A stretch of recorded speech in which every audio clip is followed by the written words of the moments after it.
Si tu regardes cette vidéo en ce moment, c'est peut-être parce que quelque chose dans ta vie ne tourne pas rond. Peut-être que tu travailles dur, mais l'argent ne suit jamais. Peut-être que tu vois des gens moins intelligents que toi réussir mieux. Peut-être que tu te demandes « Pourquoi pas moi ?» Aujourd'hui, je vais te répondre. Pas pour te blesser, pas pour te juger, mais parce que personne ne t'a jamais dit la vérité en face. Et cette vérité, elle peut changer ta vie. Il y a quelques années, j'étais exactement là où tu es peut-être maintenant. Je travaillais, je dépensais, je recommençais. Fin du mois, 0, parfois moins que 0. Et je me disais, c'est la vie, c'est comme ça. Jusqu'au jour où j'ai compris quelque chose qui a tout changé. La pauvreté n'est pas une malchance. C'est un système.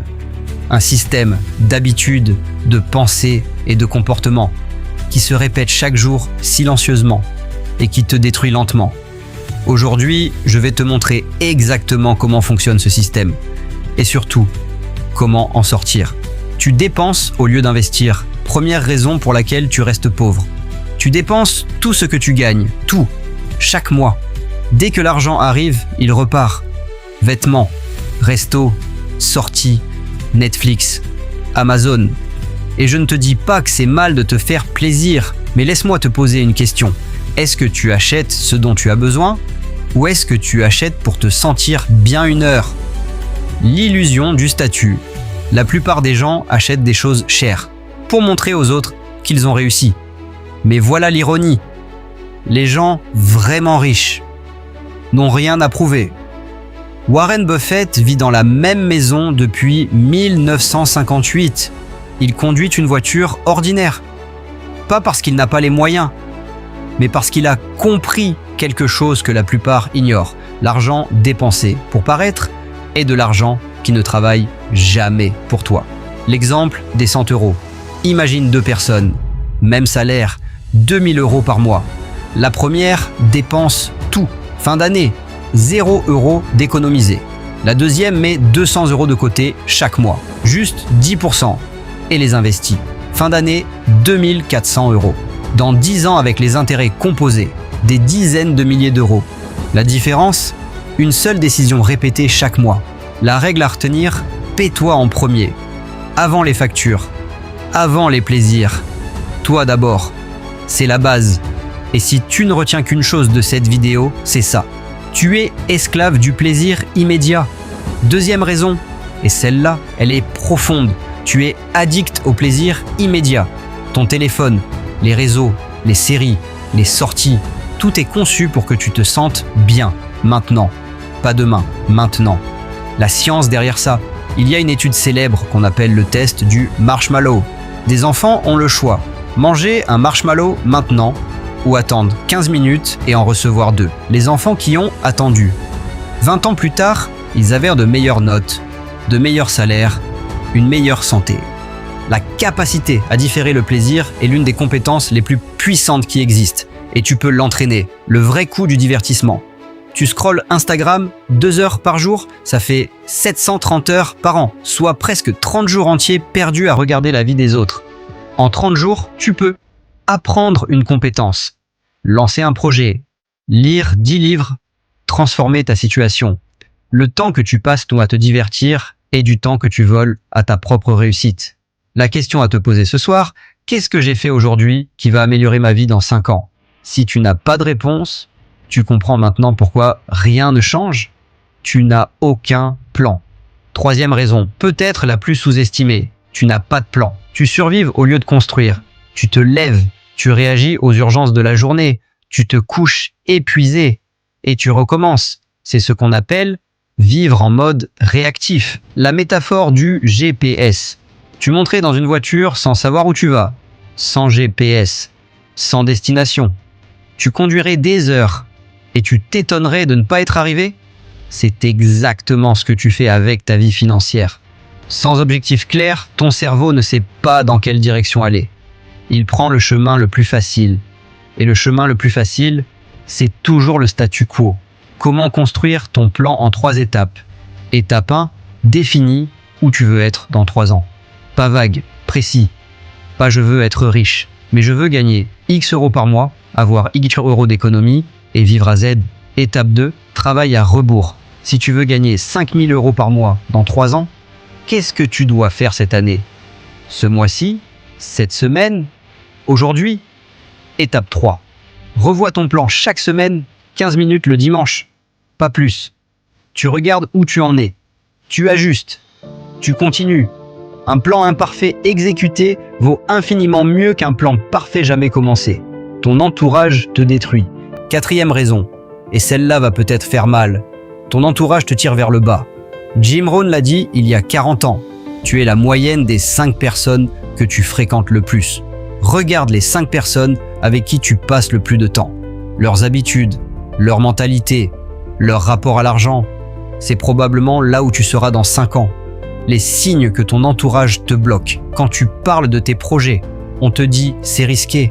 Quand tu réussis quelque chose, on minimise. Quand tu veux changer, on se moque. Personne autour de toi ne lit, ne se forme, n'investit. Ce n'est pas forcément de la malveillance. Souvent, c'est de la peur. La peur que ton succès révèle leur immobilité. Changer d'entourage, ça veut pas dire trahir tes proches. Ça veut dire passer plus de temps avec des gens qui avancent. Rejoindre des communautés de personnes ambitieuses. Écouter des podcasts, lire des livres de gens qui ont réussi. Ton entourage peut être physique ou mental. Les livres sont des mentors silencieux. Les podcasts sont des conversations avec des gagnants. Choisis avec qui tu passes ton temps. Ta vie en dépend.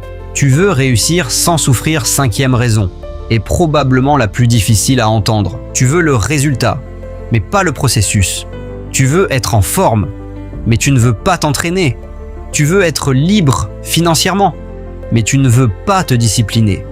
Tu veux une entreprise, mais tu as peur d'échouer. Et je comprends. Vraiment, personne ne veut souffrir. C'est humain. Mais voilà ce que personne ne te dit. L'inconfort est le chemin. Chaque fois que tu te forces à faire ce qui est difficile, tu deviens un peu plus fort, un peu plus capable, un peu plus proche de ta version gagnante. Et chaque fois que tu évites l'inconfort, tu entraînes ton cerveau à fuir dès que ça devient dur. Le muscle de la discipline se construit exactement comme un muscle physique, par la résistance. Ce que font concrètement les gagnants, ils se lèvent avant que leur humeur leur donne la permission. Ils travaillent quand ils n'ont pas envie. Ils apprennent quand les autres se divertissent. Ils restent constants quand les résultats tardent.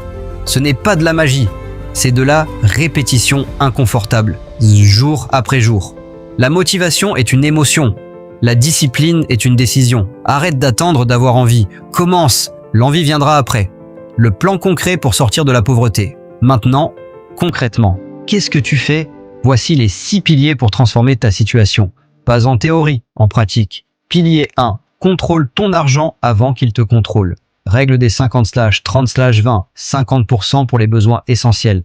30% pour les plaisirs. Oui, tu as le droit. 20% pour épargner et investir. Commence petit. 5%, puis 10%, puis 20%. L'important, c'est de commencer. Pilier 2. Développe une compétence monnayable. Pas un diplôme, une compétence. Copywriting, vidéo, code, vente, marketing digital. Ces compétences se vendent en freelance, en ligne, partout. Une compétence rare dans un marché qui en a besoin égale de l'argent. Pilier 3. Crée une source de revenus supplémentaire. Ton salaire seul ne suffira jamais à te rendre libre. Commence avec 1 heure par jour sur un projet secondaire. Dropshipping, contenu, service, formation. Les premiers revenus seront petits. C'est normal. Continue. Pilier 4. Investis dans ton cerveau avant tout. Avant la bourse. Avant l'immobilier. Investis dans toi. Livre, formation, mentor. Le meilleur ROI que tu trouveras dans ta vie, c'est toi-même. Pilier 5. Construis des habitudes de gagnant. Se lever tôt. Journaler 5 minutes le matin. Lire 20 pages par jour. Faire du sport 3 fois par semaine. Ces habitudes ne semblent pas liées à l'argent, mais elles construisent dans la personne capable de le gagner. Pilier 6. Joue sur le long terme. Dans notre monde, tout est conçu pour que tu penses tâcher à court terme. Les réseaux, la pub, la société de consommation. Mais la richesse se construit sur des années, pas sur des semaines. Pense en décennies. Agis au quotidien. Je veux te dire une dernière chose. Tu n'es pas condamné à rester là où tu es. Peu importe ton passé. Peu importe ton point de départ. peu importe ce que les autres t'ont dit sur toi, mais il y a une vérité que tu dois accepter. Personne ne viendra te sauver. Pas le gouvernement, pas ta famille, pas la chance. La seule personne qui peut changer ta vie, c'est celle qui regarde cet écran en ce moment. Ta vie change le jour où TU change. Pas demain, pas lundi, pas le 1er janvier. Aujourd'hui. Si cette vidéo t'a parlé, si elle t'a bousculé, même un peu, abonne-toi. Parce qu'ici, on ne vend pas du rêve. On construit des gagnants. Et laisse en commentaire quelle est la partie qui t'a le plus touché. Ça m'aide à créer du contenu qui te transforme vraiment. À très vite.